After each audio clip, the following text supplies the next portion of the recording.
Hello everyone, welcome to G centric. और आज हम देखेंगे सिक्स पल्स कन्वर्टर की पूरी कहानी एक ही वीडियो में 10-15 मिनट के अंदर आपको पूरा सिक्स पल्स कन्वर्टर में समझाने की कोशिश करूंगा। बहुत ज्यादा यूज होने वाला कन्वर्टर है थ्री फेज के अंदर। तो three phase six pulse converter बोले या थ्री फेज फुल कन्वर्टर बोले, इसका मतलब क्या है? सिक्स पल्स की बात हो रही है, सिक्स पल्स की बात हो रही है। इसका मतलब क्या है कि 6 थायरिस्टर लगेंगे। जैसे थ्री पल्स में 3 थायरिस्टर थे, सिक्स पल्स में 6 थायरिस्टर आपको देखने को इस तरीके के अरेंजमेंट में देखने को मिलेंगे, है ना। ये अरेंजमेंट ध्यान रखना, इस तरह का अरेंजमेंट हम इन्वर्टर में भी देखने को मिलेगा, है ना, इस तरह का अरेंजमेंट। चलिए अब देखो यहां पर सिक्स पल्स है तो टाइम पीरियड क्या हो जाएगा? टाइम पीरियड हो जाएगा 2π/6। इसका मतलब है 2 2 तिया 6, मतलब π/3 क्या हो जाएगा? टाइम पीरियड हो जाएगा। बहुत बढ़िया। चलिए तो इसका मतलब मैंने जैसे पिछले थ्री पल्स में बताया था कि जो थायरिस्टर है, नॉर्मल हम थ्री फेज का वेवफॉर्म बनाए तो जो हमारा पहला थायरिस्टर है वो कहां पे वर्क करता है? π/3 पे वर्क करता है, 0 डिग्री पे। तो इसका मतलब है कि हम अगर लिमिट की बात करेंगे तो π+3 ये पहले से लेके चलना पड़ेगा, plus alpha plus alpha plus alpha. ठीक है, तो जैसे थ्री पल्स में क्या था? π/6 था, यहां पर क्या है? π/3 प्लस अल्फा और 2π/3 प्लस अल्फा। तो ये लोअर लिमिट या अपर लिमिट, इस चीज का आपको ध्यान रखना है। अब हम अलग अलग लोड के लिए इसको एनालिसिस करते हैं। सबसे पहले आर लोड की बात करेंगे हम लोग, है ना। तो देखो बहुत बढ़िया तरीके से थ्री पल्स आपने अच्छे से सीख रखा है तो ये सीखने में दिक्कत नहीं आएगी। अगर हम आर लोड की बात करें तो आर लोड हम 0 डिग्री 60 डिग्री तक अगर बनाते हैं तो आपको वेवफॉर्म कुछ इस तरीके का देखने को मिलता है। वेवफॉर्म कुछ इस तरीके का देखने, पाई कहां चलेगी हमारा? ये पाई यहां पर देखो, ये इसको रेड वाली को आप एनालिसिस करना, आर वाई को, है ना। ये पाई पे हो गया।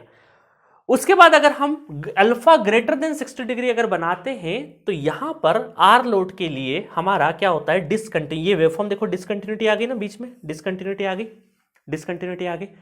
इसका मतलब अगर हम देखें आरएल का अगर बनाएं, आरएल का बनाएं तो डिसकंटिन्यूटी नहीं होगी क्योंकि थोड़ा सा डिले होकर नीचे चले जाएगा, नीचे चले जाएगा, क्योंकि आरएल में निगेटिव, क्योंकि इंडक्टर वापस सोर्स को दे देता है तो ये निगेटिव में चले जाएगा। हालांकि अगर इसको फ्रीव्हीलिंग डायोड लगाएंगे तो ये चॉप कर जाएगा निगेटिव पल्स, अगर फ्रीव्हीलिंग नहीं लगाएंगे तो कंटिन्यूएशन में रहेगा। इसका मतलब क्या हुआ? जैसे थ्री पल्स में 30 डिग्री एक बाउंड्री डिग्री था हमारा firing angle, similarly six pulse में 60 डिग्री बाउंड्री एंगल है। मतलब लेस देन 60 डिग्री के लिए आर लोड हो, आरएल हो, जो भी कोई लोड हो, उसका फॉर्मूला सेम आएगा। बट ग्रेटर देन 60 डिग्री के लिए आपका आर लोड में स्पेशली डिसकंटिन्यूटी आ जाएगी। ठीक है, अब इसको समझते हैं हम लोग वेवफॉर्म से।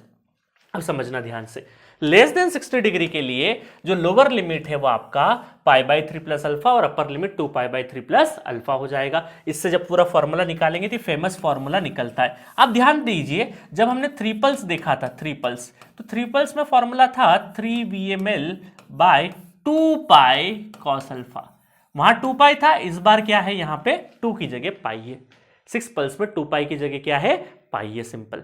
तो फॉर्मूला ये हमारा जो फॉर्मूला है ये किस किस के लिए वैलिड है? ये फॉर्मूला है less than 60 degree or load के लिए, और आरएल लोड हो, आर के अलावा कोई और लोड हो, आरएल लोड हो तो इसका ग्रेटर देन 60 लेस देन 60 सब पे वही फॉर्मूला आपका फिट होने वाला है, फिट होने वाला है। तो बहुत फेमस फॉर्मूले है ये दोनों, थ्री पल्स और सिक्स पल्स के, यही फॉर्मूले सबसे ज्यादा यूज होते हैं। उसके बाद अगर कोई पूछा आरएमएस, तो आरएमएस तो भाई हम लोग लोअर लिमिट और अपर लिमिट अगर हमें पता है तो हम आरएमएस तो डायरेक्टली यहां से निकाल सकते हैं। ठीक है, आरएमएस यहीं पे निकाल सकते हैं। अब देखो ग्रेटर देन 60 डिग्री के लिए, अब ग्रेटर देन 60 डिग्री के लिए किसके लिए देखना है हमें? सिर्फ आर लोड के लिए। किसके लिए वरी करना है अपने को? सिंपल आर लोड के लिए देखेंगे। तो आर लोड के लिए देखेंगे तो अपर लिमिट क्या हो जाएगी? पाई तक ही रुक जाएगी। पाई तक अगर रुक गया तो VML divided by π/3 1 plus cos lower limit, ये शॉर्टकट वाला फॉर्मूला हमारा लग जाएगा। एक चीज और ध्यान देना, देखो शॉर्टकट में यहां पर क्या आएगा? VML divided by √2 time period. Three pulse में VMPH था, यहां पे क्या था? ऊपर की साइड में VMPH। थ्री पल्स कन्वर्टर में शॉर्टकट फॉर्मूला जब हम लिख रहे हैं तो वहां पर बाय डिफॉल्ट क्या आ रहा है? VMPH आ रहा है थ्री पल्स में। सिक्स पल्स में VMPH की जगह क्या आ रहा है? VML। ये छोटा सा अंतर है थ्री पल्स और सिक्स पल्स में, इसका ध्यान रखना। हालांकि इनमें जो है वो लाइन वोल्टेज ही है दोनों फॉर्मूले में, दोनों फॉर्मूले में क्या है? लाइन वोल्टेज है। बट ये जो शॉर्टकट वाला फॉर्मूला वहां आरएमएस का था, VMPH से था, यहां पर क्या है? VML से था। इस चीज का ध्यान रखना। सिमिलरली देखो ये फॉर्मूला भी जब हमने ग्रेटर देन 30 डिग्री देखा था ना थ्री पल्स में, तो यहां पर VMPH था, यहां पर क्या है? VML है। इस चीज का ध्यान रखना, यहां पर भी VML है, इस चीज का ध्यान रखना। नीचे तो टाइम पीरियड है ही है। ठीक है, तो ये सिंपल आपका आर के लिए किस तरीके से फॉर्मूला लिख सकते हैं वो मैंने आपको बता दिया है। चलो अच्छा, conduction angle of each thyristor अगर देखें तो ईच थायरिस्टर 2π/3 के लिए फॉर एवरी 2π में वर्क करता है ना। इस तरीके से आरएमएस एवरेज सब निकाल देंगे। सोर्स करंट का ध्यान रखना, source current 2π/3 divided by pi के लिए, 2π/3 डिवाइडेड बाय पाई के लिए है, ठीक है। इस चीज का ध्यान रखना क्योंकि कई बार सोर्स करंट हमें यूज करना रहेगा।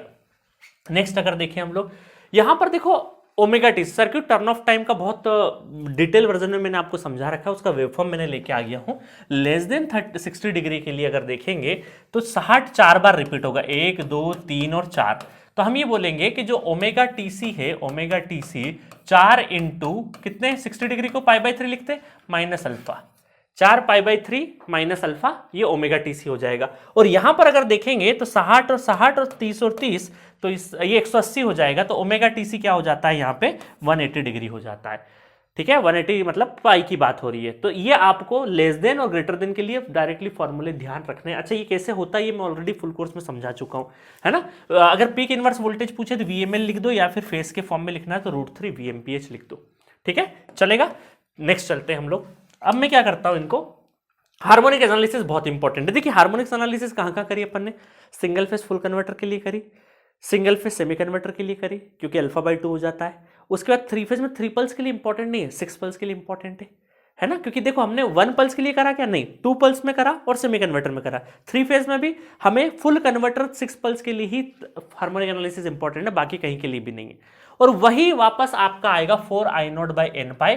सिंपल, यहां पे ट्रिपलेट और इवन हार्मोनिक्स है ना, इवन और ट्रिपलेट हार्मोनिक्स प्रेजेंट नहीं होते स्टार कनेक्टेड में, तो इस वजह से ट्रिपलेट को एलिमिनेट करने के लिए टर्म हम इंट्रोड्यूस करते हैं sin nπ/3, nπ/3, ठीक है। ये टर्म ट्रिपलेट हार्मोनिक्स को एलिमिनेट करने के लिए यूज करते हैं।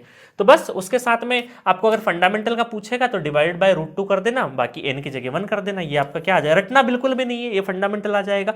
अच्छा, जी कोई पूछे तो IS1/ISR, तो ISR क्या हो गया, I0 √2/3 हो गया, तो ये क्या हो गया, जी मिल गया आपको डायरेक्टली, तो जी = 3/पाई हो गया, ठीक है। और फिर पावर फैक्टर कोई पूछे तो जी × FDF आ जाएगा। इस तरीके से आप निकाल सकते हैं, ठीक है। और एक्टिव पावर अगर से पूछे तो भाई V0 I0 V0 3 mL/पाई cos alpha directly, और P tan अल्फा, ये ध्यान रख लेना है आपको, सिंपल है ना। नेक्स्ट है आपका 3। अब देखो कई बार ऐसा होता है कि 3 पल्स और 6 पल्स में हमें वेरिएशन पूछ लेते हैं, रेंज पूछ लेते हैं फायरिंग एंगल की। ये बहुत एक्सपेक्टेड क्वेश्चन हो सकता है, 1 नंबर में आ जाए। आपको ध्यान रखना है कि 3 पल्स की अगर बात हो रही, किसकी बात हो रही, 3 पल्स की, तो आर लोड के लिए अल्फा से लगाकर 0 से लगाकर 150 और 0 से लगाकर 180 इंडक्टिव के केस में। इंडक्टिव के केस में 0 से 180 तक दे सकते हैं, और आर लोड के केस में मतलब जो 30 डिग्री वाला है ना π/3 का, वो माइनस कर दो आर के केस में, बाकी आर एन में 0 से 180 है ना। सिमिलरली आपका 6 पल्स होगा तो RL मतलब इंडक्टिव लोड में तो 0 से 180 फिक्स ही है, बस यहां पर 60 डिग्री माइनस कर दो, 60 डिग्री, क्योंकि 60 डिग्री देर से स्टार्ट हो रहा है, 60 डिग्री माइनस कर दो। तो 0 से 180 में से 60 माइनस करते 120 आर लोड के केस में, 6 पल्स में। और 3 पल्स की अगर बात करेंगे तो 180 में से 30 माइनस कर दो तो 150 तक आ जाएगा। तो ये फायरिंग एंगल की रेंज होती है, ठीक है। चलिए, तो इस तरीके से हमने देखो 3 पल्स में सारे चीज देख लिया, 6 पल्स में देख लिया हम लोगों ने। अब सेमी कन्वर्टर की बारी है। हालांकि सेमी कन्वर्टर से 3 फेज से बहुत ज्यादा क्वेश्चंस नहीं आते हैं, नहीं पूछे जाते, क्योंकि और बहुत ज्यादा टफ हो जाता है। बट फिर भी अगर हम देखें तो यहां पर सेमी कन्वर्टर में वही है कि 3 थायरिस्टर और 3 डायोड यूज कर लेंगे, बाकी 6 पल्स ही बनेगा, 6 पल्स ही बनेगा वेवफॉर्म। अब देखिए यहां पर पूरा वेवफॉर्म समझने की आवश्यकता नहीं है, आप तो सिंपल ऐसा देखो कि ये भी जरूरत नहीं है, आप सिंपल ऐसा देखो, लेस देन 60 डिग्री हो चाहे ग्रेटर देन 60 डिग्री हो, आउटपुट वोल्टेज का फॉर्मूला कुछ इस तरीके से दिखता है, 3VML/2π 3VML/2π 1 + cos alpha. Clear है। और ये आरएमएस फॉर्मूला, हालांकि आरएमएस फॉर्मूला आपको याद रखने की आवश्यकता नहीं है, ज्यादा से ज्यादा हो सकता है कि आपसे आउटपुट वोल्टेज पूछ ले, तो बस ये आउटपुट वोल्टेज का एक्सप्रेशन आपको पता होना चाहिए, और दोनों में एक ही होता है 3VML/2π 1 + cos अल्फा, तो ज्यादा लोड लेने की आवश्यकता नहीं है। बस ये आप ध्यान रखना कि फ्रीव्हीलिंग, जैसे यहाँ पे less than 60 degree freewheeling diode तो कंडक्ट करेगा नहीं, 2π/3 रेडियन रहेगा हमेशा, तो ये पूरा एवरी 2 साइकिल, और ये हमारा सिंपल जैसे हमारा 6 पल्स के फॉर्मूले आए हैं एज इट इज, वो फॉर्मूले यहां पे रिपीट करेंगे, है ना। और अगर greater than 60 degree freewheeling diode alpha plus π/6 था ना वहां पे, यहां पे अल्फा माइनस π/3 है, ठीक है। और फिर conduction angle of each thyristor π - alpha हो जाएगा, इस थायरिस्टर π - अल्फा के लिए चलेगा, ठीक है। जैसे वही है, टाइम टोटल टाइम पीरियड में से आपका फ्रीव्हीलिंग पीरियड माइनस कर दो तो टोटल टाइम पीरियड 2π/3 है ना। किसका, SCR का देख रहे हैं अगर हम लोग टोटल टाइम पीरियड, तो 3 पल्स के हिसाब से, क्योंकि ये ग्रेटर देन 60 डिग्री में वर्क एज अ 3 पल्स होता है, वर्क एज अ 3 पल्स। ठीक है, मतलब लेस देन 60 डिग्री के लिए वर्क एज अ 6 पल्स करेगा, 6 पल्स के फॉर्मूले एज इट इज छाप देना। ठीक है, और ग्रेटर देन 60 डिग्री के लिए 3 पल्स के फॉर्मूले एज इट इज छाप देना। बस इसका ध्यान रखना, अल्फा माइनस पाई बाई 3 होगा, है ना, और यहां पर टाइम पीरियड में से टाइम पीरियड कौन सा 3 पल्स वाला लिया अपन ने, तो पाई माइनस अल्फा। देन वो एवरेज आरएमएस की कहानी वही है, 2 पाई करना है, चिड़िया उड़ाना है आरएमएस में, और सोर्स पूछे तो pi minus alpha divide by pi की चिड़िया उड़ाना है। इस चीज का आपको ध्यान रखना है, बाकी क्वेश्चंस के थ्रू आप सारी चीजें सीख जाओगे। ठीक है, चलिए, बाकी ये वेवफॉर्म कोई काम की नहीं है, इससे ज्यादा की आपको जरूरत नहीं है। तो 6 पल्स में सिंपल 2-3 चीजें जो फॉर्मूले मैंने बता रखे हैं वही आपको ध्यान में रखना है। वो सेमी कन्वर्टर में बहुत ज्यादा क्वेश्चन नहीं आते, 6 पल्स से बहुत आते हैं, 6 पल्स का आपको खासा ध्यान रखना है। मैं आपको बता देता हूं कहाँ इंपॉर्टेंट है ये हमारे, ये फॉर्मूले बहुत इंपॉर्टेंट है ना, यहाँ से क्वेश्चंस बनते हैं, आपको ध्यान रखना है। ओमेगा टीसी भी पूछ लेंगे कभी कभी। थायरिस्टर बिल्कुल सेफ है, 2 पाई बाई 3, है ना, lower limit upper limit greater than 60 less than 60, ये सब, ये जो मैं रिवीजन करवा रहा हूँ यही कंक्लूजन है, क्रंच है पूरे डिस्कशन का। 2-3-4 घंटे हमने इनके ऊपर बर्बाद करे हैं, बर्बाद तो क्या बोलूंगा, इन्वेस्ट करे हैं, क्योंकि ये कंक्लूजन समझने के लिए वो आपको फुल तरीका अगर आपने पढ़ा है तो ही आपके लिए हेल्पफुल है। अगर कोई नया बच्चा सोच रहा है कि सर मैं हेडिंग देख के आ जाऊं कि फुल कन्वर्टर सर ने बता दिया है बिल्कुल 15 मिनट में, तो वो संभव नहीं है। ये तभी आप ग्रास्प कर पाएंगे जब आपने फुल लेंथ अच्छे से पढ़ रखा है, जो कि डिसेंट्रिक पे अवेलेबल है। ठीक है, चलिए एक लास्ट टॉपिक और है रेक्टिफायर में, कि सोर्स इंडक्टेंस अगर आ जाए तो क्या होगा, उसके ऊपर मैं नेक्स्ट वीडियो में चर्चा करता हूं।